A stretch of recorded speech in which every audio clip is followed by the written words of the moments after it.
বন্ধুরা good evening. তোমরা কে কে আছো যারা কপির এই ডাটাগুলোকে ফেলে দাও? দেখো এখানে এটা হচ্ছে কপি আর এটা হচ্ছে ডাটা। আমি ডাটাটাকে আলাদা করে নিয়েছিলাম। তো এই আলাদা করে নেওয়া ডাটাটা অনেকেই চচ্চড়ি খায়, আমি জানি না তোমরা কে কে খাও। যদি কেউ না খেয়ে থাকো একবার প্লিজ ট্রাই করে দেখো, অসাধারণ টেস্টি হয়।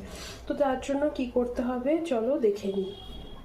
দেখো এখানটাতে আমি যেটা করেছি, ডাটাগুলোকে এইরকম ডুমো ডুমো আকারের কেটে নিয়েছি, একদম ক্লিন করে এরকম ডুমো ডুমো কেটে নিয়েছি। ছোট ছোট করে আলু ডুমো ডুমো করে কেটে নিয়েছি।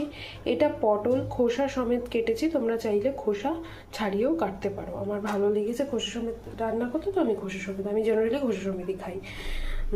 এটা হচ্ছে বেগুন। তোমরা যদি মনে করো এর মধ্যে গাজর বিন, এখানে আমি তেলের মধ্যে দিয়ে দেবো 5 ফোড়ন।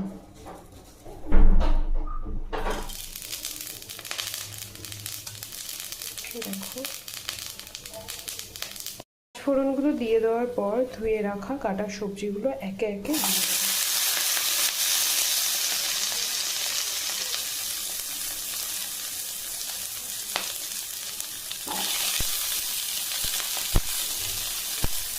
এরপর আমি এখানে একে একে অ্যাড করে দেবো লবণ।